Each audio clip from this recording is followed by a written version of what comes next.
E aí, galera, como vai? Boa noite. Pontualmente às 8 horas, como combinado. É um prazer enorme. Tô fazendo algo completo. Peraí, Siri tá falando comigo aqui. Fazendo algo completamente diferente do que eu faço aqui no canal. A galera que me segue aí há algum tempo e os novos também perceberam que meu canal é uma coisa bem técnica, né? Eu falo sobre cirurgia, mas eu tive a grande honra e o privilégio de estar podendo ajudar um pouco a minha profissão de uma forma diferente do que eu faço normalmente, né? Mas agora tentando entender um pouco como a gente chegou até aqui. Vocês estão me ouvindo bem? Dá um ok aí pra mim. E aí, Biel? Tudo bom? Dá só um ok se estão ouvindo bacana, porque faz tempo que eu não faço live aqui, eu tô meio enferrujado. Tô esperando aqui o ok de vocês. Perfeito, maravilha. Então, vamos lá. Eu fiz aqui um roteirinho, tá? Vai ser um bate-papo bem informal. A gente vai trocar uma ideia primeiro com o Dr. Eugênio de Oliveira Henriques, que eu tenho uma honra absurda de estar falando, porque é um cara que eu devo muito na minha profissão. Foi o meu primeiro estágio. E, e desde o meu primeiro dia até eu me formar, eu praticamente morei na clínica dele. Devo demais a esse cara, que de verdade eu tenho muito a honra de ajudar nesse momento, né? De pensar o que, né, nessa nova profissão, o que a gente pode fazer para a nossa profissão. Então eu dividi a nossa conversa aqui em 3 blocos rápidos, que a gente vai entender um pouquinho como a gente chegou aqui. Deixa eu ver. Eugênio, você tem que pedir para entrar aí, meu irmão. Deixa eu ver se eu consigo te convidar aqui. Eugênio, entrar aqui para a gente começar o nosso papo. Aceita aí, Geninho. Aê, Bom, agora apareço. aê, cara, Boa noite aí galã, a todos que estão assistindo a gente. bacana. Eugênio, eu estava começando aqui, estava me ouvindo, Quem né? ouviu, Primeiro eu ouviu. queria deixar em público aqui tudo que você fez por mim nessa profissão. Você me ensinou uma das coisas que eu carrego. Quem trabalha comigo, quem convive comigo, quem é meu cliente pode perceber isso. Eu carrego a ética que meus pais me ensinaram, que você reforçou durante tanto tempo, que eu praticamente morei na sua clínica. E quando você. Só para deixar claro, galera, o Eugênio veio me fazer esse convite, né? Pô, Fred, vamos. Eu te conheço, eu sei que você batalha também pela profissão e eu te devo algumas coisas para você, Porque é isso. mas por acreditar, por te conhecer e junto com essa galera que formou a Chapa 2, eu tenho certeza que a gente está num caminho de melhora, de tentar fazer uma melhora, de tentar fazer algo melhor, né? Então, só se, se apresenta aí, quem é você, quem é esse cara que eu admiro tanto, como foi que você colou nessa chapa 2, quem são essas pessoas que estão aí, né? E por que você está aqui, velho? Em primeiro lugar, boa noite a todos, quem está assistindo a gente. Eu só tenho a agradecer as palavras, eu fico muito orgulhoso de saber que você, por ter passado na clínica, começou praticamente lá e virou um profissional de referência, de sucesso, um excelente profissional. Acho que todas as pessoas, quando a gente comenta e fala sobre você, todas as referências são, e os comentários são sempre muito bons. Né? A questão da ética, ela é o princípio básico, a ética é o princípio básico de tudo, né? Às vezes, a gente fala de princípios e valores, ética, a gente já traz de casa também, né? A educação que a gente traz de casa, mas na profissão, na nossa formação, as pessoas esquecem, nós temos que ser formados na parte técnica, profissional, mas nós temos que ter uma formação para a vida como cidadãos, como seres humanos. Eu acho que tudo acontece dessa forma, a partir daí.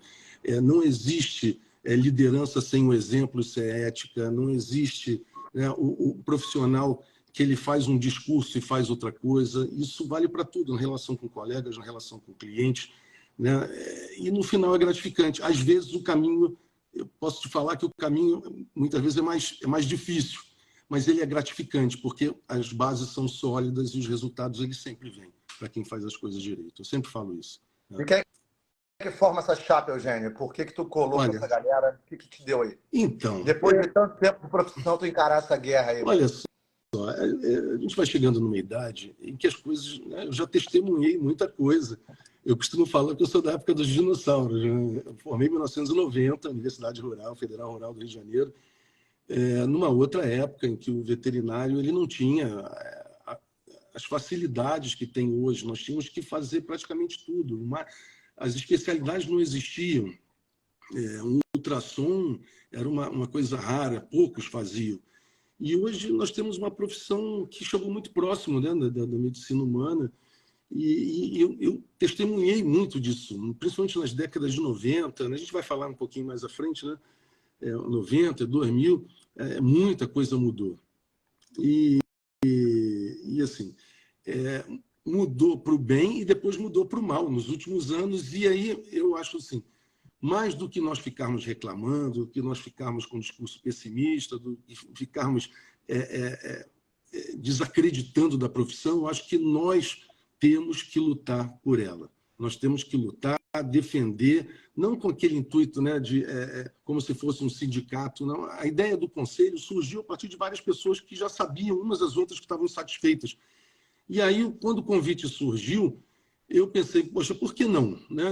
Já tenho 33 anos de formado, minha vida eu já consigo administrar melhor meu tempo, por que não? Eu acho que eu posso aceitar esse desafio e posso contribuir de alguma forma para romper algumas barreiras e alguns paradigmas em que o que vem acontecendo e que as pessoas sempre falam, ninguém pode fazer nada, é assim mesmo, né? O mercado ele se ajusta, ele se acomoda, os maus profissionais eles vão sendo retirados, e o que a gente vê é que nós temos um mercado hipersaturado, não só na área de pequenos animais, que é o nosso tema agora, mas na nossa profissão. No Brasil todo, comparando com outros países, nós estamos numa condição bastante difícil e com um prognóstico para os próximos anos, uma previsão de piora. Né? Então, alguém tem que fazer alguma coisa. Eu não tenho respostas para tudo. A gente pode dizer que nós temos um grupo muito forte, comprometido com a mudança, e é bom deixar bem claro que a chapa 2 é oposição. E já teve gente me ligando e falando... Há anos que a gente não tem uma oposição, né, bicho? Desde praticamente 20 anos, quase 20 anos. Então, assim, a chapa 2 é oposição, antes de mais nada, primeira coisa. E depois também, isso é uma coisa que tem sido usado, um jogo de palavras, não sei... na outra chapa, eu tenho muitos amigos, conheço muitas pessoas de referência, mas vamos colocar o nome certo nas coisas. Né? Nada pessoal, vamos colocar o nome certo nas coisas. A chapa de oposição é a chapa 2 e a chapa diferente é a chapa 2. Não é? A diferente das demais é a nossa, porque o que vem acontecendo nos últimos 20 anos é praticamente isso. Você pegar as mesmas, pegar as diretorias anteriores, pegar a chapa única, você vai ver que várias pessoas se repetem. Nada pessoal, como eu falei, mas a gente tem que aparecer como uma alternativa. Né? Se não dá um jeito... Desculpa, só para terminar. É a forma como a gente aborda os problemas. Algumas pessoas são mais... algumas pessoas são mais reativas ou esperam. Não vou falar assim... ficam vendo, né, se alguma coisa pode melhorar por conta própria. Outras não, outras são proativas e vão responder de uma forma mais rápida, vão tentar, não vão aceitar não. Eu cheguei 2 ou 3 vezes a conversar com o atual presidente, foi muito bem recebido lá no Conselho, e ele falou, Eugênio, não pode fazer muita coisa porque a legislação não permite, por causa disso, por causa disso. E eu falei, poxa, eu não consigo aceitar um não para o que vem acontecendo com a nossa profissão. E aí, assim, a nossa chapa se juntou, quando chegou o convite, eu vi que tinham várias pessoas insatisfeitas, assim como se nós perguntarmos, fizermos uma enquete, eu diria que 80%, 70%, 80%, 90% vai estar insatisfeito. Quem está satisfeito com a situação atual? Né? Desculpa. E aí você falou uma coisa muito importante, cara, de não é nada pessoal. Eu acho isso... A gente está no mesmo barco, bicho. No mesmo barco. Então, exatamente. Eu tive a honra, eu falo honra também, né? O Diogo me ligou e falo isso em público. Eu falei para ele, não tem problema nenhum falar isso. Ele me ligou para me convidar e eu falei, pô, Diogo, fui convidado para a Chapa 2, eu devo muito a algumas pessoas dali. Falei, o Eugênio é um cara que eu acredito demais E até o dia da eleição, nós somos adversários. Porém, no dia seguinte, camarada, eu tô no barco. Se você ganhar, meu irmão, eu vou estar aí do teu lado para te ajudar. Eu quero fazer a veterinária melhor. Independente de quem ganha. Óbvio, eu me comprometi com a Chapa 2 por acreditar nessa galera que quer romper um pouquinho, que quer fazer uma oposição. Mas o barco é o mesmo, cara. Não tem nada pessoal. A gente vai remar esse barco para frente, só isso, entendeu? De repente, com uma ideia diferente, vamos batalhar para que a gente ganhe, né? Que a gente põe nossas ideias para jogo. E não importa quem vier a ganhar, não importa quem ganhe, eu acho que alguma coisa já vai mudar a partir disso, porque a cobrança ela vai haver dos dois lados, ou das pessoas que estão aí nos assistindo, ou que estão vendo as propostas. Isso é muito saudável. Não só a questão das propostas, a discussão, o ideal que tivesse até um debate, não sei, quanto à alternância também, alternância de direção, de poder, isso é muito saudável dentro de um ambiente democrático, né? Um ambiente de pessoas que estão lutando. É porque é a mesma coisa, às vezes você tem uma chave, alguém está tentando abrir uma porta e está lá tentando, a porta está trancada, aí não dá jeito, não consegue abrir, aí chega alguém e fala assim, pô, deixa eu tentar, aí vai lá e abre mais rápido. E aí, por quê? Tem vários fatores, né? A gente está fazendo essa metáfora, mas tem várias formas de se enfrentar problemas. De repente, uma chapa que vem agora diferente, com uma mentalidade de mudança, pode conseguir mais resultados. A gente sabe como faz. É isso. A doutora Márcia Rolim, que é nossa candidata a presidente, está aqui na live. Daqui a pouquinho eu vou chamá-la também para dar as palavras dela. Eu separei aqui um cronograma que está aqui no computador, estou vendo, e duas perguntas que eu achei interessante que veio lá do Vida de Vete. A doutora Márcia também deve ter recebido pelo Chapa 2, depois ela...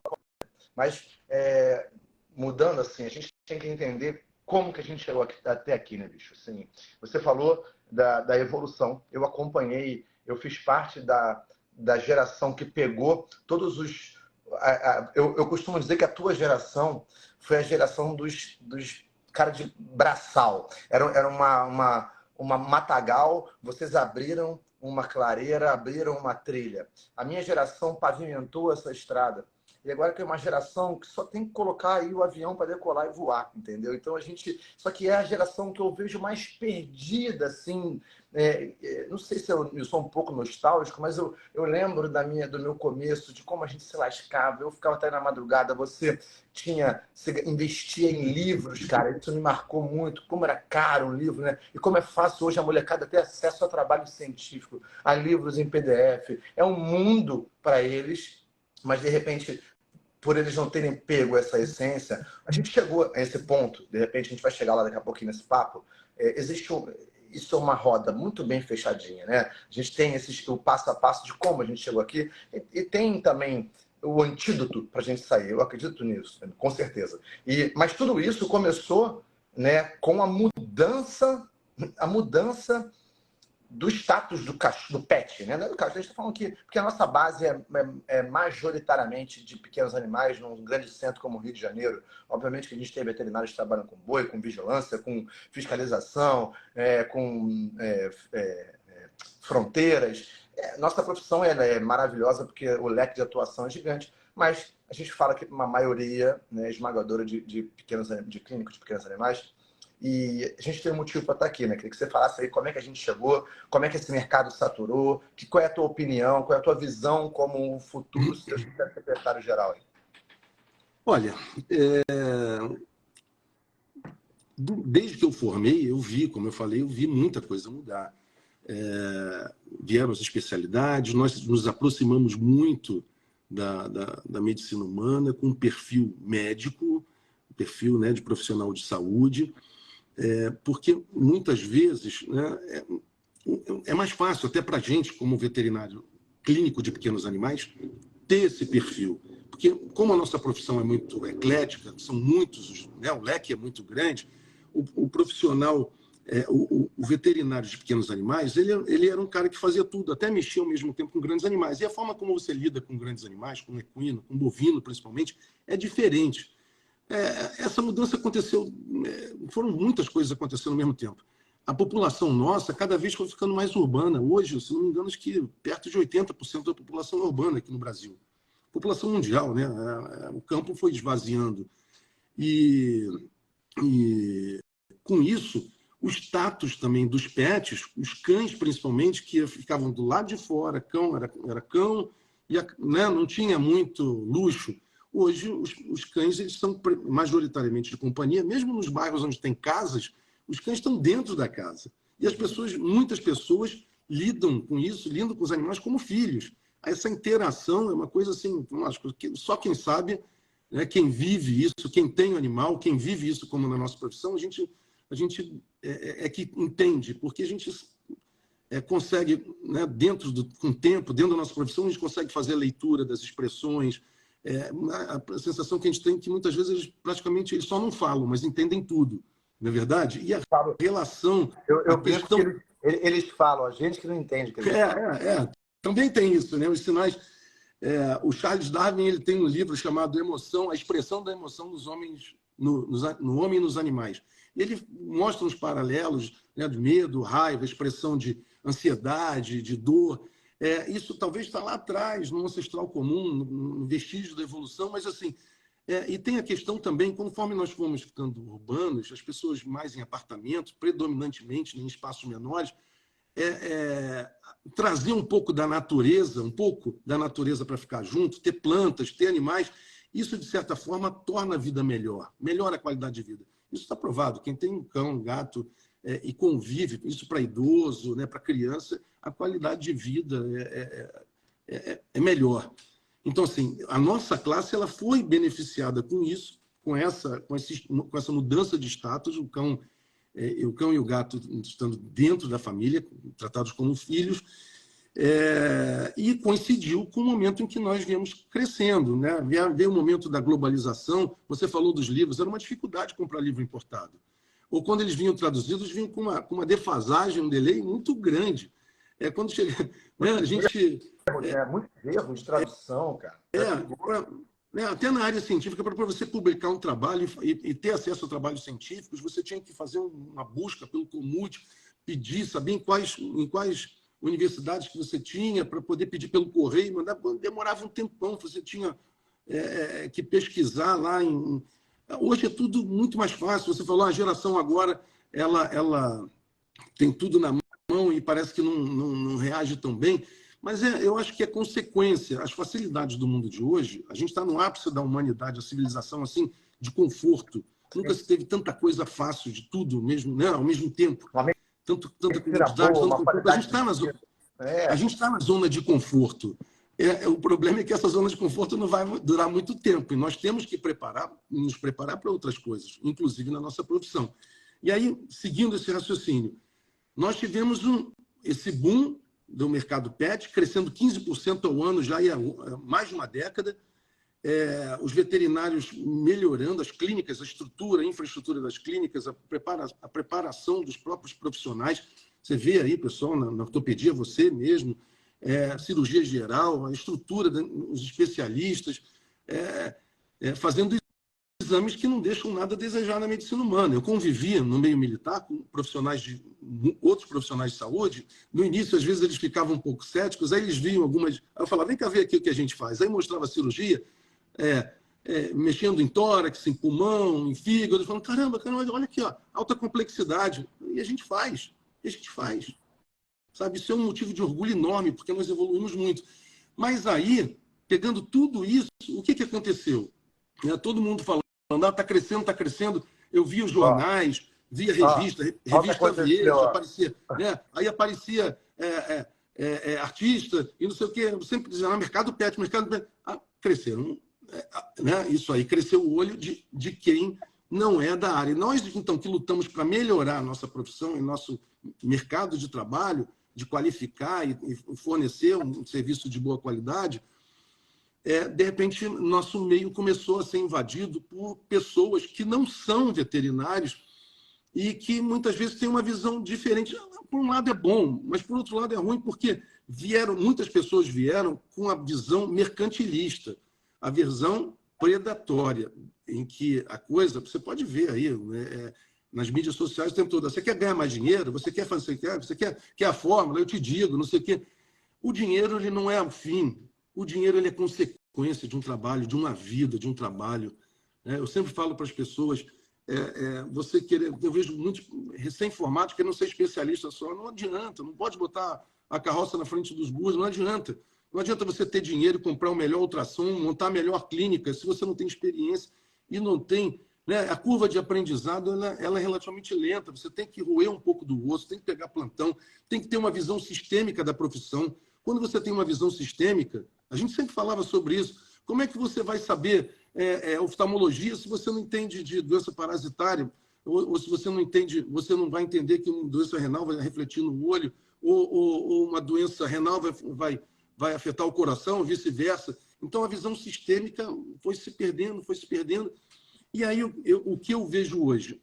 Esse boom, que foi muito interessante, atraiu outro perfil de donos de negócios, de empresários, realmente, porque a maioria dos veterinários, se a gente for ver bem, eu também me colhia, eu não me considerava empresário, eu me considerava dono do clínico com aquela visão romântica, e a gente sabe qual é a dificuldade, né? A gente sabe que a maioria dos veterinários faz por amor a profissão, faz porque gosta de animal. Eu cansei de ver, eu mesmo já fiz isso, no campo, você vê colegas, às vezes, que vão atender locais, sítios ou propriedades que a pessoa não tem poucos recursos, não tem como pagar um atendimento, mas o veterinário não deixa de ir lá no meio do pasto atender um cavalo caído no meio da lama. Desculpa te interromper, mas já te interrompendo, isso aí é muito simples, cara. Se você for ver bem, eu conheço algumas pessoas que fizeram medicina por causa da grana. Sim, eu não conheço veterinário. Ninguém que faz veterinária por causa da grana. Porque não é uma profissão simples de ganhar grana. É uma profissão que a gente ralou muito, brother. É muito difícil. Para minha molecada lá, a galera é tão ansiosa, a nova geração, que eles não dão tempo ao tempo. Eu falei, cara, eu fui ganhar meu dinheirinho depois de muito tempo de formado, fazer residência. É a curva de aprendizado, é natural. Bicho, eu mal conseguia comprar um livro, entendeu? Não tinha livro no PDF, era uma grana o livro. Eu lembro quando eu comprei meu primeiro Teresa Fóssil, eu paguei em 10 vezes, assim, era a Bíblia. Bicho, isso era muito... É surreal você pensar nisso, né? E vem a galera querendo ter tudo o que eu tenho, o que você tem, em 3 anos. Eu falei, bicho, você vai 5 minutos. 5 minutos. Você vai se frustrar, você vai cair do cavalo, porque não é simples. A nossa profissão é feita de pessoas que amam, pelo menos amam um bicho, entendeu? Ela não entra naquilo ali para ganhar grana. Não é uma. É diferente de outras consequência. O dinheiro é consequência. E aí, mas pior que isso, pior do que os investidores, as pessoas que não sabem o que é o espírito da nossa profissão e vêm para ganhar dinheiro e entram com uma visão mercadológica e meio com mercantilismo, como se os nossos serviços fossem produto de varejo. Isso eu sempre critiquei muito, e vale lembrar também, é bom também lembrar o seguinte, essa minha posição, até porque tem havido uma confusão aí, querendo colar a nossa chapa 2, com rede de clínica popular. Olha, assim, eu estou colocando isso e quis aproveitar essa deixa aqui, até para deixar bem claro, ninguém na clínica apoia a clínica popular. Todos têm direito de existir, desde que se enquadrem e não façam competição predatória, não agridam a ética. Mas deixar bem claro que ninguém aqui, ninguém na chapa 2, eu sou o primeiro a ser contra, entendeu? Ao que vem ocorrendo, e é por isso que eu estou entrando e aceitei o convite. A maioria também, não, eu posso dizer pela maioria. Você não é contra a clínica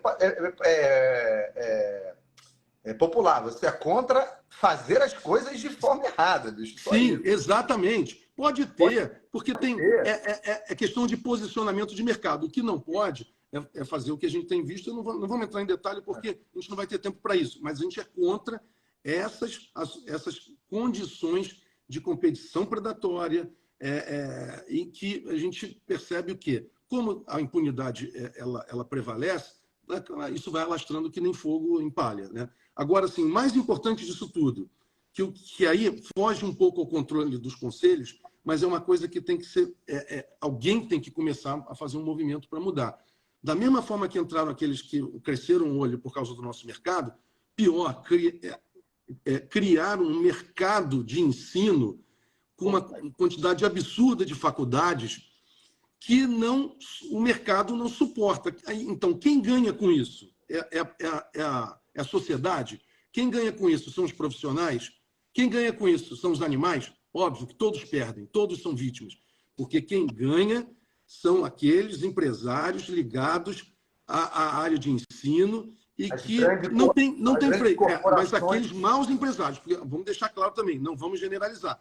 Tem muitas faculdades particulares boas, tem muitos profissionais comprometidos. Agora, como você vai ter, por exemplo, nos Estados Unidos, com uma população de mais de 300 milhões de habitantes, eles têm 30 e poucas faculdades. Aqui no Brasil, com 215 milhões de habitantes, a gente já vai para perto de 600 faculdades. Tem alguma coisa errada? O que regula isso? O que faz isso?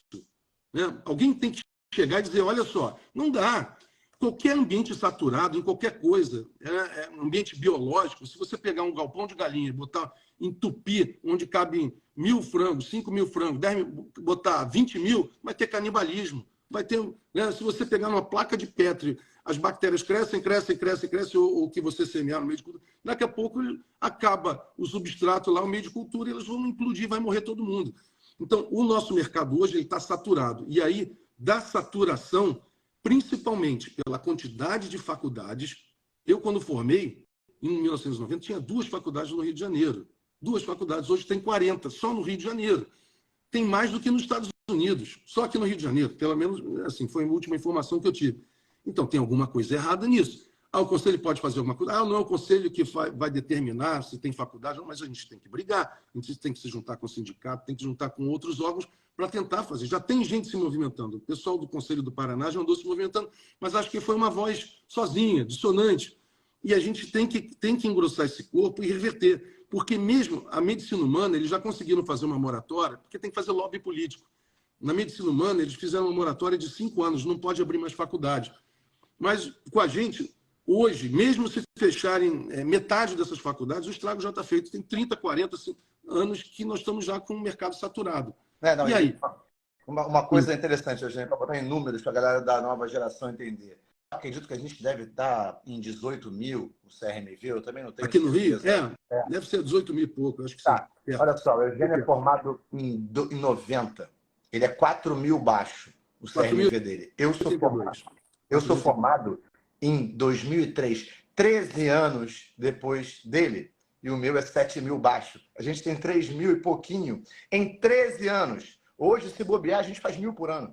E você já formou numa época que tinha faculdade particular, mas a tua era boa. Já tinha.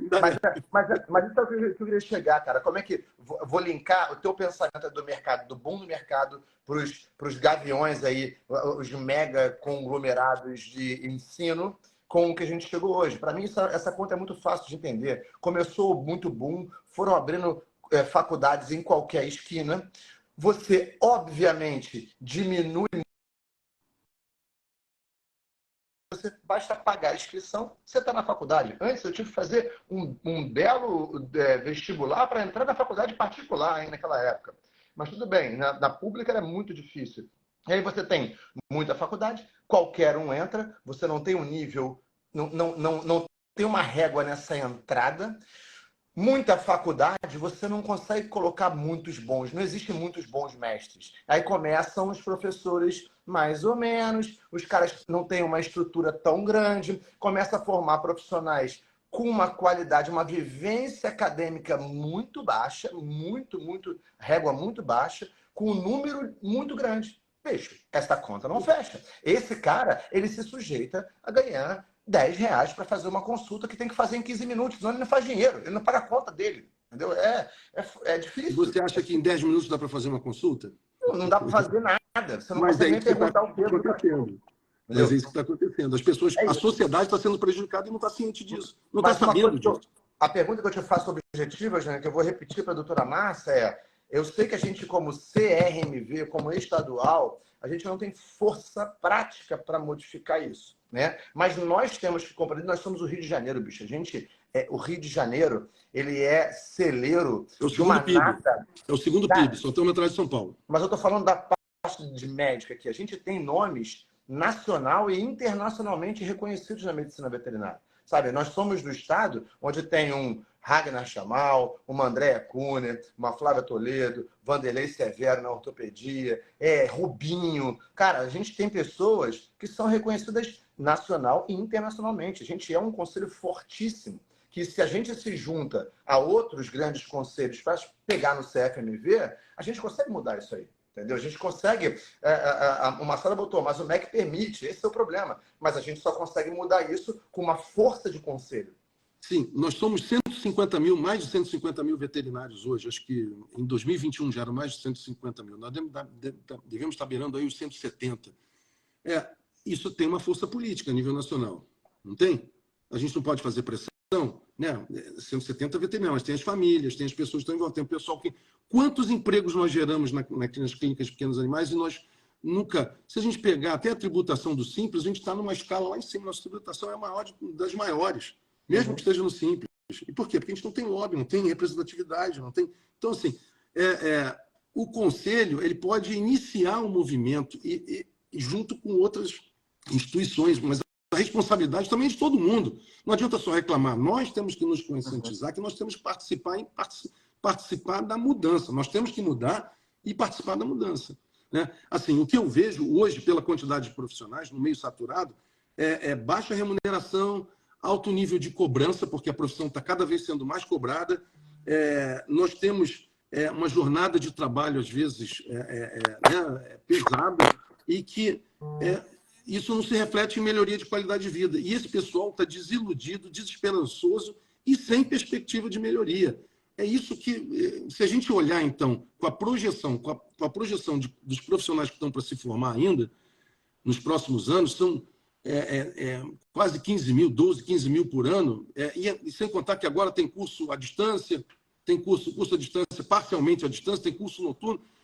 Na minha época, na rural, era horário integral. Agora o cara vai para a faculdade às 7 horas da noite e volta às 10. Não sei como se faz isso. A conta fecha isso. Os profissionais, quando os profissionais são formados em muita quantidade e com deficiência na formação, aí você vê o mercado com essa competição predatória, né? E as pessoas fazem por quê? Por desespero, por ignorância e também por mau caratismo, né? De querer apelar, fazer essas coisas que a gente está vendo aí, esses absurdos. É isso. Então, aqui, galera, já está aqui com a gente a doutora Márcia Rolim. Prazer enorme. Nossa, eu tô me sentindo importante aqui, ó, de criador de política na veterinária. Eu vou te falar que eu não pensava em passar por isso, não. Mas eu não sei se tu estava já presente, Márcia. Eu fiquei muito lisonjeado com o convite, porque o Eugênio, como eu falei antes, é um cara que eu devo muita coisa. Assim como o Dr. Flávio Graça, que eu devo muita coisa. Entendeu? Tem muitas pessoas nessa chapa aí que me fazem os olhinhos brilhar, sabe? E ter uma esperança de que algum barulho a gente possa fazer. Eu não estou entrando em política, eu já falei, deixo isso claro. Eu estou para colaborar. Eu não recebo absolutamente nada. Eu também não sou, não, hein? Eu também não sou. Ninguém recebe nada. Né? Eu não tenho cargo, eu tenho apenas uma vontade de fazer com que tudo que eu aprendi com esse cara, com os meus pais, e quem trabalha comigo, quem é meu cliente, consegue perceber que quanto eu sou apaixonado por essa profissão, né? A gente é muito privilegiado de acordar todo dia com o mesmo tesão de fazer as coisas. Eu sou assim, sabe? Eu sou um tarado e para mim é uma honra. Então, com vocês, a doutora Márcia Rolim, eu já vou encaminhar assim, uma rápida apresentação. A doutora Márcia trabalha na vigilância, né? Se eu não estou enganado, é da área da vigilância. Então, é uma pessoa muito técnica na parte burocrática. Então, a tua vida é muito burocrática. E bem-vinda aí. Prazer enorme falar com você. Fala um pouquinho e fala com essa galera aí. Vamos deixar gravado isso. Oi, Fred. Boa noite. Boa noite, Eugênio, querido amigo Eugênio. É um prazer estar nessa live. Eu acho que o Eugênio, né, trouxe um parceirão aí. O Fred, uma pessoa que conhece o mercado veterinário, os serviços veterinários. E é disso que a gente precisa, né? Dessa gestão colaborativa, participativa. Um conselho é feito exatamente de todas as áreas de atuação. Mas, Fred, eu preciso ser bem sincera aqui, começar com vocês, é que você não me conhece muito bem, eu sou muito parecida com o Eugênio, muito transparente, muito sincera. O primeiro quero dizer que o conselho ele precisa de mudança, né? E há décadas, eu acho que o Eugênio que falou isso aí no começo, há décadas nós temos o mesmo grupo, são vários amigos que nós temos lá, mas nós precisamos dessa mudança. Muita gente que não me conhece, e quem me conhece, conhece o meu histórico como gestora pública, né? Eu fui chefe da vigilância sanitária e da vigilância de zoonoses aqui do município do Rio de Janeiro, e durante esse meu percurso nós promovemos adequações extremamente importantes na área, diversas áreas de alimentos, veterinária, de clínica de assistência. Então, o que você possa imaginar, farmácia, veterinária, em todas as áreas de atuação do setor regulado, através de legislações. Nós aprovamos 2 leis durante a minha gestão, que não é fácil aprovar lei, vários decretos, e de forma muito rígida, e sempre, Fred, precedida por programas educacionais, tá? Porque isso foi muito bem aceito, porque apesar de ser um órgão que está no DNA fiscalização, nós sempre entendemos, para dar legalidade às punições, nós precisamos informar. E é isso que eu sinto muita falta no Conselho Regional de Medicina Veterinária. Mas antes disso, eu queria tocar em outro ponto também, que conversei muito com o Eugênio um pouco antes dessa live, que infelizmente, Fred, tem ligado o meu nome, né, e o da Chapa 2, infelizmente, pessoas muito mal intencionadas, que vêm espalhando a minha imagem ligada a redes de clínicas veterinárias, vamos dizer que estão dando a entender, né, que eu estou aliada, que eu vou ser conivente, que eu vou ser permissiva com as práticas predatórias, né? Então, por isso que eu quis falar um pouquinho do meu histórico na vigilância, onde nós arrumamos a bagunça que estava para poder organizar a vigilância e os setores regulados, sendo as clínicas, os laboratórios, como eu te falei, as farmácias veterinárias incluídas. Então, eu queria deixar uma mensagem. Prometer o que não fez não está aqui na Chapa 2. O mercado predatório ele vem acontecendo aí há alguns anos e está acontecendo. Então, podemos separar aí bem as coisas. O nosso compromisso aqui da Chapa 2 ele é baseado nas ações que todos nós, aqui, todos os componentes da Chapa 2 já realizou no caminho da medicina veterinária, ou como gestores públicos ou como gestores privados. E eu jamais colocaria em risco o meu registro do Conselho Regional de Medicina Veterinária e a minha reputação como gestora pública, sendo conivente com atividades escusas, né? Isso eu jamais faria. Então, além de ser fake news, tudo que está sendo colocado aí, não faz o menor sentido, sabe? São coisas que não fazem o menor sentido. Primeiro, o Fred, porque nós chamamos representantes como você, diretores e conselheiros donos de clínicas, que estão há décadas aí, né? O Eugênio está há mais de 20 anos, você também, e que jamais estariam junto da Chapa 2 se não acreditassem na seriedade do nosso trabalho, né? Então, eu queria deixar isso aí muito claro para todos que estão aqui nessa live, aproveitar esse momento e dizer para você que eu tenho 2 perguntas, né? Porque vários colegas, desde que nós formamos essa chapa, vêm me questionando, vêm perguntando, e eu queria fazer 2 perguntas aqui. Muitas vezes eles dizem para a gente que o conselho tem a atribuição, a competência, né, de proteger a sociedade do mal profissional. E eu queria saber, né, o que o conselho faz para o bom profissional, né? O que vocês acham que um conselho pode fazer para o bom profissional? Como que a gente pode proteger essas atividades, né, que são dos bons profissionais, evitando essas práticas predatórias? Essa é a minha primeira pergunta para vocês 2. E a minha segunda pergunta também, eu queria saber, Fred, principalmente de você, qual é a sua percepção quando você paga o conselho? Você tem a percepção de algum retorno dessa anuidade que você paga? São as duas perguntinhas que eu gostaria. Eu vou começar com a segunda, depois eu passo para o Eugênio aí. Para te falar a verdade, eu fico até um pouco chateado quando eu pago o conselho, sabia? Eu tenho a sensação de quem é o conselho? Quem é o conselho? Eu estou há 20 anos sendo veterinário. Quem é? Eu lembro de algumas pessoas que estavam lá, figurões, por muitos anos, né? Galera que andou lá, caminhou, né? Caminhou nessa ponte aí por muito tempo. Nunca vi fora dali, só como um grande burocrata, para mim, tá? Para mim, falando como veterinário. Eu honestamente não vejo uma atuação moderna do conselho. Eu até separei aqui, ó. Você fez uma pergunta muito interessante que eu botei JPMM, mandou para mim no direct. Fred, não acham que o CRMV do Rio precisa melhorar a comunicação e a atuação junto à nova geração pelas mídias sociais? Isso é uma coisa que eu ia falar.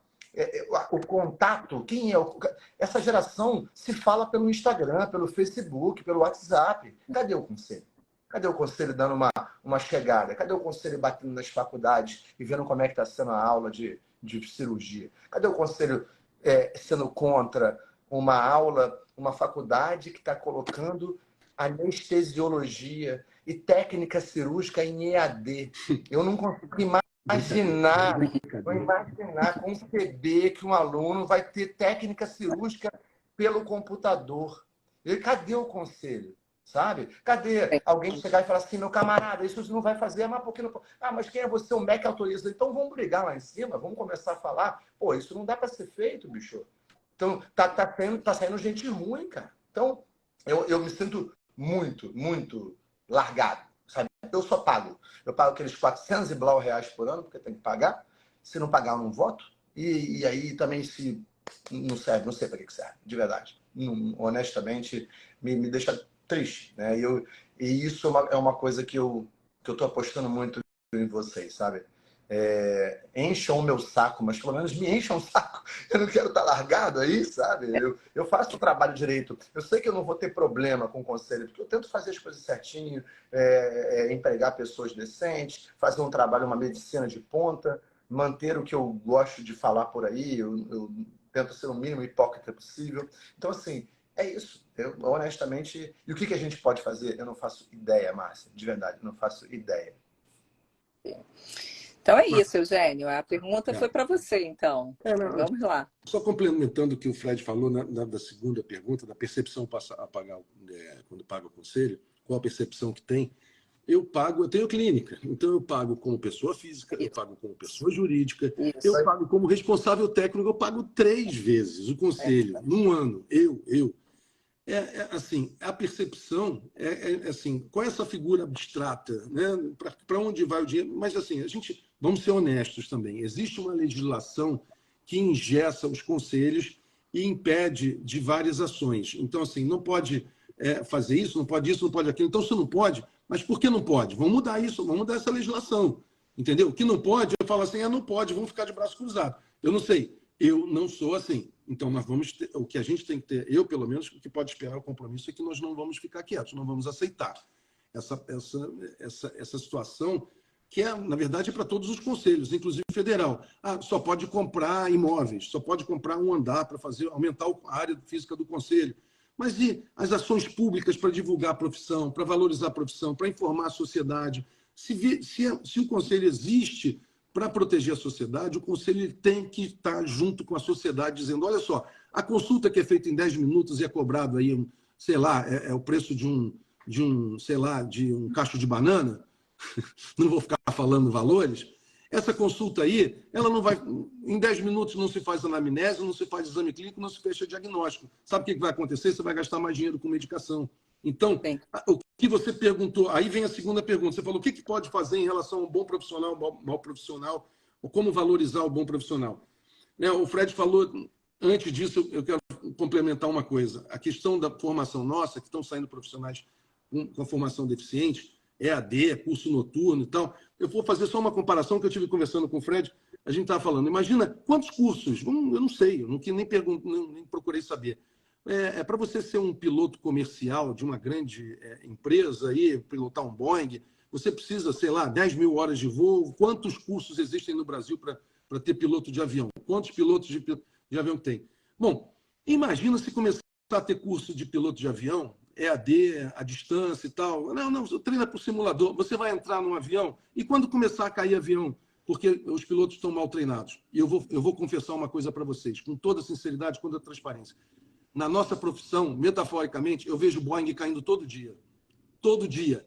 Todo dia. Eu tenho pego rim com ligadura de ureter, fazendo dronefrose, uma cirurgia de castração. Eu tenho visto tanta coisa, tantos absurdos, tem que denunciar, tem que não sei o que lá. Quantos processos estão parados lá no Conselho e aí fica por isso mesmo, e aí é que gera a impunidade. Quem transgride, quem tem má intenção e mau caráter, ele vai olhar para o lado, ele vai ver, porra, não está acontecendo nada. Então, fulano fez... Isso é uma coisa que eu também acho, Jânio. Só para acrescentar, o que o Conselho pode fazer? Está aí, doutora Marta. Tem que ser mais... Olha só, primeira coisa... O Conselho ele tem que educar, como você falou, Marta. Olha só, primeiro educar. O que você pode fazer, o que você não pode fazer, quais são os seus direitos e quais são os seus deveres. Sim, as pessoas você pode, por exemplo, a gente sabe que vaza áudio, vaza vídeo de um monte de animais enfileirados sendo castrados com anestesia em condições insalubres. A verdade é essa. Todo mundo, volta e meia, isso vaza. Sim. Isso, será que não chega também? Eu já peguei vários. Já pegou, Fred? Já viu isso? Então, vamos falar a verdade? Vamos falar a verdade? Vamos ver, vamos tentar entender por que a nossa profissão chegou onde chegou? É isso aí. Então, assim, o Conselho ele tem que educar, ele tem que mostrar o que está certo, o que está errado. Informar. E estimular os bons profissionais. Os bons profissionais... Então, até, por exemplo, na educação das crianças, até em treinamento de animais, adestramento, hoje em dia não se pune. Se estimula, é o reforço positivo, se estimula o bom comportamento e premia. Não é verdade? Então, você tem que premiar o bom comportamento, você tem que fiscalizar e premiar o bom comportamento e punir o mau comportamento. Punir o mau... Fazer...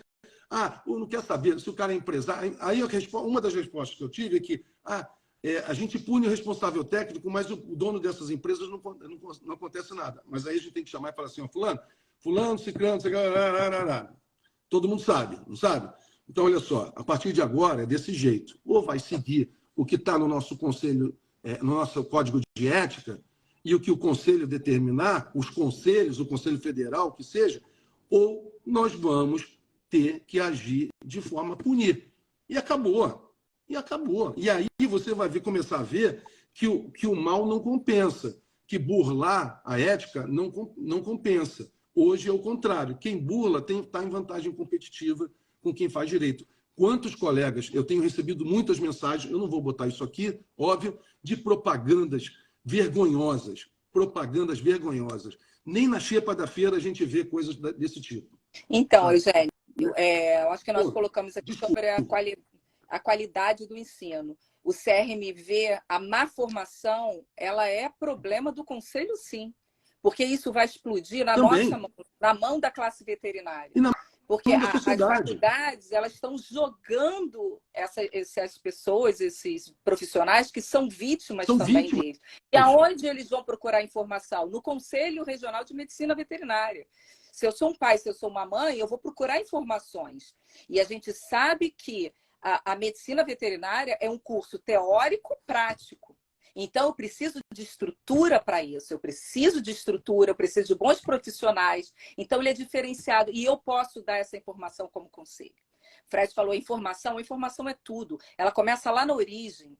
Então, lá quando a gente busca um curso. Hoje, Fred, esse preconceito de você ser formado por uma faculdade privada, por uma pública, isso já caiu há muito tempo. Eu sou formada por uma faculdade pública, mas isso já caiu há muito tempo, porque nós temos excelentes faculdades privadas e excelentes faculdades públicas, e o inverso também, dos dois lados.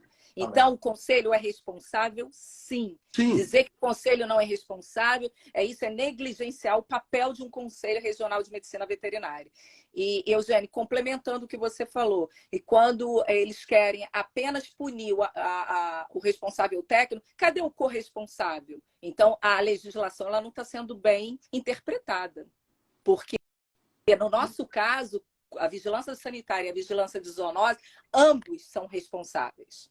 Então, a gente precisa ler um pouquinho melhor essa legislação. né? Então, tem problema de interpretação ou má vontade em realizar, efetivar as ações, né? Ô, Márcia, eu recebi uma pergunta aqui que eu achei interessante, caiu como uma luva agora, sabia? E eu passei por isso, eu vivi essa época.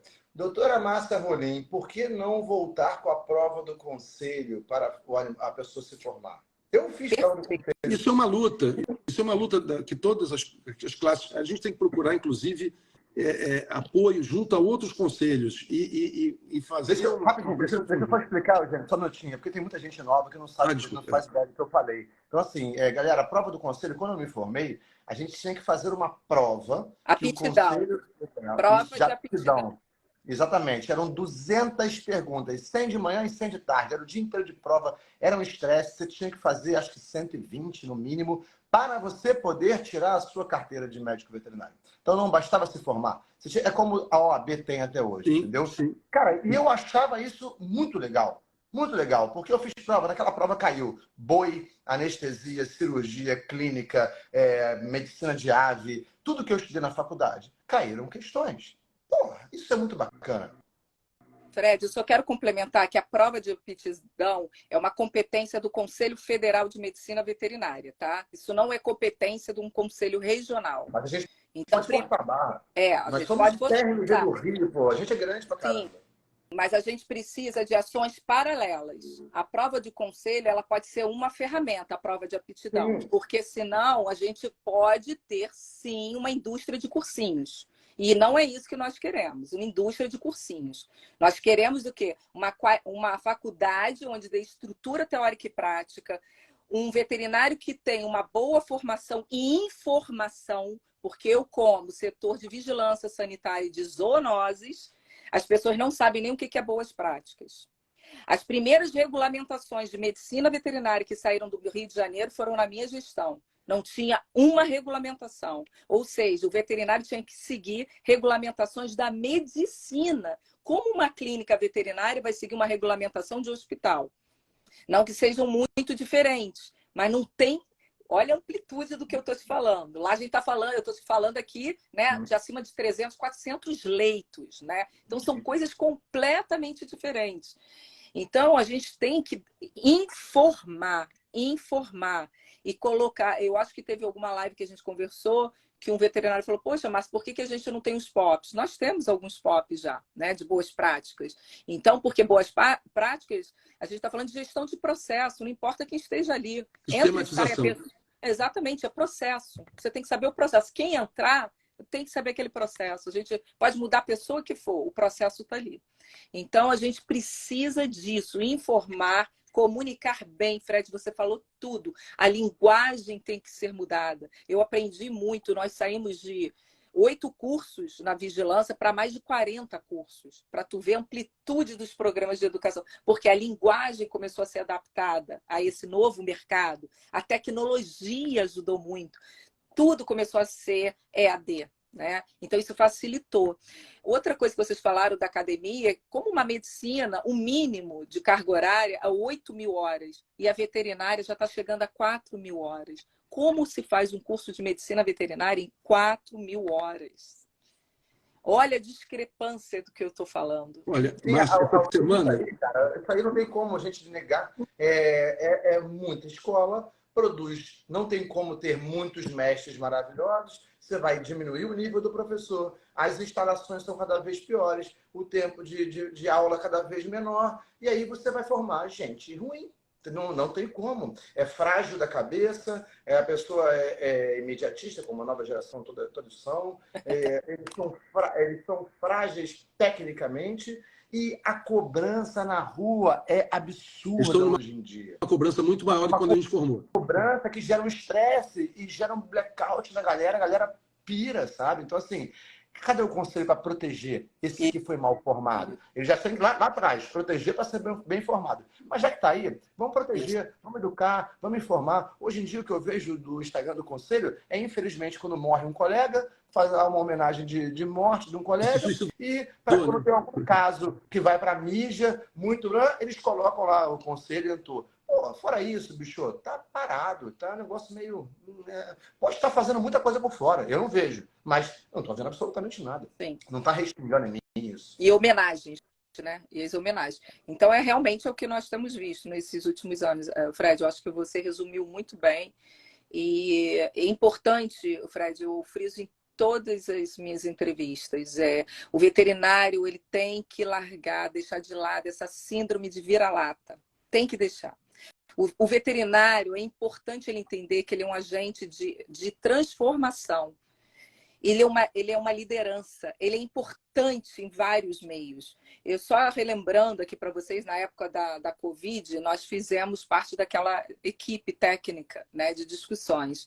E nesse momento também, eles questionaram, não sei se vocês viram no jornal, questionamento por que o veterinário estava sendo incluído no grupo, né, prioritário como grupo da saúde. Porque eles não tinham noção do que o veterinário, muitas pessoas da sociedade não têm noção, do que o veterinário ele não parou durante a pandemia. O veterinário, o serviço de inspeção de alimentos continuou a funcionar, porque mercados estavam abertos, mercearias estavam abertas, as clínicas veterinárias estavam abertas, as indústrias de alimentos estavam abertas, ou seja, nós não paramos. Nós trabalhamos muito durante essa época da pandemia. Então, assim, a falta de reconhecimento, né, das nossas atribuições também desvaloriza. O veterinário ele acaba se sentindo desmotivado. Né? Então, isso aí foi um debate muito grande e essa bandeira foi levantada porque tinha um veterinário dentro do Ministério da Saúde que era um dos diretores na época. Então, ele falou, não, o veterinário tem que estar, sim, dentro do grupo prioritário. Né? Agora, tu vê, Fred, aonde nós chegamos, né? Para você entender a desinformação que a sociedade também tem sobre as atribuições do médico veterinário. Mas essa questão da pandemia e da Covid só trouxe à tona uma questão que as pessoas pouco prestam atenção ou desconhecem realmente, é total ignorância. A população em geral desconhece que praticamente todas as doenças infecciosas no homem, quer dizer, nós somos biologicamente só um ramo da árvore. E biologicamente, os agentes infecciosos eles passam de espécie para outra e tal. Então, todas as doenças infecciosas no homem, em algum momento, elas surgiram nos animais. E quando você produz alimento, né, você vê o pessoal que está no campo, que está no matadouro, que está fazendo fiscalização, as pessoas não sabem que tuberculose bovina passa para o homem, não sabem o que é brucelose, não tem noção do que é uma peste suína, do que é uma escarlatina, do que é... Não tem noção da gripe suína, a gripe suína, ou gripe aviária também. Quantas doenças de curso crônico, uma toxoplasmose, e assim... O dia que a sociedade tiver maior informação, isso é papel do conselho também. Vai valorizar o veterinário, porque, na maioria das vezes, as próprias prefeituras fazem concurso e botam o veterinário como se fosse... bota qualquer um lá e bota o salário lá embaixo. Mas são profissionais, nós somos profissionais de extrema relevância para a sociedade. Claro. Isso aí é fato. Se a nossa live cair, eu entro de novo e chamo vocês, que eu não sei se cair 1 hora. Tá? Mas a gente está chegando numa hora aqui. Eu queria fazer uma pergunta importante da Gisele, que mandou aqui. Gisele MS, alguma coisa, não sei. Doutora Márcia, como será o processo de eleição? É só online? E quem pode votar? Sim, vamos lá. Excelente pergunta. O processo é online, tá? Vamos lembrar a data, né? Dia 28 de março. De 9 às 5 da tarde, processo totalmente online, só que até dia 25 tem que chegar no seu e-mail, tá? Um e-mail do Conselho Regional de Medicina Veterinária. Então, você tem que verificar com o Conselho Regional de Medicina Veterinária se o seu e-mail está atualizado. Porque, por exemplo, eu que tenho mais de 25 anos de formado, meu e-mail já mudou. Provavelmente então, eu tive que entrar lá, mandar um e-mail para poder atualizar. Então, você primeiro tem que verificar se está atualizado o seu e-mail. Até dia 25, você vai receber um e-mail do conselho confirmando isso. E dia 28, sim, você recebe o link de votação, onde você vai entrar de 9 às 5 da tarde para fazer a votação. Tá? Então, Então, todos os médicos veterinários que estão em dia com a anuidade podem votar. Até 69 anos é obrigatório. A partir de 70 passa a ser facultativo. Então, galera, reforçando, dia 28 de março, tá pertinho. Não custa nada dá uma checada aí, liga pro conselho, manda um e-mail, dá uma perturbada neles aí, fala assim, ó, como é que tá a minha... Assim, eu vou te falar que eu percebi, teve uma vez que eu fui votar e não pude, descobri que tinha 2 anos atrás passado uma prestação da minha anuidade. E eu falei, caraca, eu não sabia disso, me travaram. Então, assim, deem uma checada, não esperem chegar no dia, que às vezes tem alguma coisinha lá pendente e você vai ficar barrado. Então, você que está fora do Brasil pode votar, você que não está mais no Rio, mas é do Rio, pode votar. Então, vamos lá. Eu acho que a gente tem que... É o momento da gente tentar fazer uma oposição. É isso que o Eugênio falou no começo. Nós somos a oposição. Então, eu quero deixei quem quiser pergunta, mande. Se a doutora Márcia tiver alguma pergunta aí, fique à vontade. Mas eu acho que foi muito bom esse nosso papo. Não cabe mais aí. A gente tem muita coisa para falar, né? Tantas coisas que a gente pode melhorar, né? Só aqui a gente já falou de um monte de coisinha que o Conselho tem poder sobre, né? Ele deveria ter poder sobre. Então, fiquem à vontade aí para vocês colocarem o que tiver para colocar. Eu queria só finalizar, então, dizendo, não vou perder essa oportunidade, né, Fred e Eugênio, de falar que eu fosse a primeira mulher a concorrer à presidência e serei a primeira presidente do Conselho. Eu fui a primeira secretária da Vigilância Sanitária também, que é um absurdo. Então, eu convido a todas as nossas colegas para a gente... Uma profissão extremamente feminina, né? Majoritária. Atualmente, sim. Exatamente. Graças a Deus. Eu convido assim todas as nossas colegas. Muito maior, pô. Uma mulher veterinária, para mim, é muito melhor que um homem veterinário. A mulher tem uma sensibilidade específica. É verdade, isso aí. É isso aí. Mulher presidente. É isso aí. 55% do mercado do Sudeste já é feminino, tá? De veterinárias aqui. Então, eu convido as veterinárias para a gente romper, né? E mudar essa triste realidade de não termos gestoras de uma profissão, como o Fred colocou aqui, que hoje praticamente nós temos aí, entrando na faculdade, 70%, 80% de mulheres.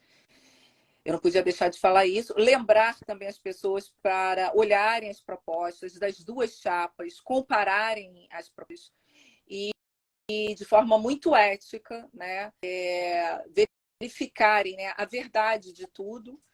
O que nós podemos fazer vai estar lá escrito e nós vamos fazer durante esses 3 anos.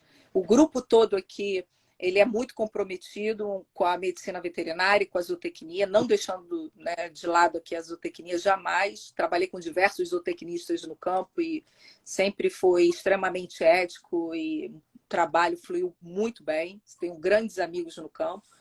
E eu quero dizer que dia 28, espero todos vocês para estar aí contribuindo e pensando nessa mudança que tanto a medicina veterinária e a zootecnia estão precisando. É isso, Fred. Show, Eugênio. E é o mês da mulher, hein? É o mês da mulher, março, dia 8 de março. Não, olha, nós falamos bastante, mas acho que se tivesse outra live, a gente falaria mais umas 3 horas, 5 horas, tranquilo, ia ter muito assunto. Mas o que eu quero dizer é o seguinte, a gente tem que repetir e frisar, nós somos oposição, a chapa 2 é a oposição, né? E nós somos a chapa que é diferente, de fato. E assim, nós acreditamos, como a Márcia falou, nós temos uma chapa com um grupo muito forte, muito qualificado, pessoas com experiência em gestão pública, e que comprometidos com essa mudança, em que nós iremos realmente confrontar. O que a gente primeiro, lógico, toda a situação a gente vai ter que primeiro, caso a chapa 2 vença, nós vamos ter um período de adaptação, né, nós vamos ter que nos inteirar realmente de como estão as coisas, de fato, e o que poderá ser feito. E aí um ponto importante é a questão da transparência, chamar todos a participarem e para terem ciência do que está acontecendo, como, por exemplo, você falou, o dinheiro que eu pago na anuidade. Você vê um resumo de balancete lá, que tem lá despesa corrente, tal, arrecadação tal, tal, e você não vê nada. Ah, pode ser, deve ter o balancete detalhado das despesas, mas isso tem que ser chamado. As pessoas têm que saber para onde está indo o dinheiro. Eu nunca vi. Talvez se eu for lá e perguntar, mas não precisa ter o trabalho. Eu acho que as pessoas elas podem ter esse acesso fácil. O mundo hoje é digital. Então, assim, comprometimento e acreditar na mudança, acreditar que é possível mudar as barreiras em prol de uma profissão melhor. Nossa profissão é linda. Nossa profissão é linda. Sabe? Desde o início da humanidade, o homem está... Né, as primeiras sociedades elas surgiram quando a gente domesticou os animais. E isso vem acontecendo, essa relação ela está próxima praticamente desde sempre. Né? Você pega as pinturas rupestres lá, 30 mil, 50 mil anos, quando o homem começou a entender que era homem, tem os animais lá. Nossa profissão é linda. E a gente tem que preservar, tem que defender e fazer com que todos, não só os profissionais que já estão estabelecidos há mais tempo, como aqueles que estão formando, como os que formaram há pouco tempo e estão sentindo a dificuldade, o peso da responsabilidade, nós temos que elevar o nível, fazer, prestigiar os bons profissionais, valorizar os bons profissionais, punir aqueles que transgridem e fazer com que o nível eleve, para que a profissão valorizada, a qualidade de vida muda para todo mundo, para melhor. É isso. E o importante, né, cara, que assim, errar é normal, todo mundo vai errar. A gente não tá a fim de punir porque você Mas errou, errar, a gente mitigar. vai educar. Transgredir que é o problema, né? Fazer isso de uma forma assim, as pessoas falam assim, mas poxa, mas eu errei, o conselho vai me punir. Não, o conselho vai te educar, bicho. Vai falar assim, olha aqui, não tá assim, não tá certo. Corrige, faz assim certinho, vai fazer curso, vai educar, vai informar, vai botar na mídia social. Isso que a gente precisa, cara. É isso que a gente precisa. Sim, entendeu? sim. Pô, ótimo, Então, gostei muito de ter participado, de ter... Estou vendo aí, só entra, as pessoas estão entrando, nem sei quantas pessoas tem. Que entra e sai, né? Depois, quando a gente finalizar, eu vou ter uma ideia. Eu vou deixar essa live salva aqui no canal, depois eu acho que eu consigo baixar para te mandar, Márcia, mas também falar para a equipe que está no meu canal, isso vai ter visibilidade daqui para frente, a gente vai ficar martelando. Eu acho importante, principalmente a nova geração, que não sabe de absolutamente nada com relação a isso, não sabe nem onde fica o conselho, né? Então, assim, a galera tem que se inteirar, a gente tem que falar com eles, Passou o tempo da gente falar entre nós só. Acabou. A gente tem que falar com eles e... É profissão, com todos. É que o que eu vejo no conselho só fala com aquele grupinho, sabe? Eles só se falam em coquetéis, em congressos e tal. Cadê a molecada? Cadê? Vamos lá, vamos falar com a molecada, vamos botar a cara online aí, fazer o Eugênio aprender a mexer no Instagram. Para mim tem sido... Eu tinha seguidor e não tinha nada publicado. Mas, porra, não sei como... Tá vendo? Então é isso. Ó, Márcio, é prazer enorme, cara. Foi muita honra poder falar com vocês. Eugênio, eu não preciso repetir quanto eu sou grato a esse cara.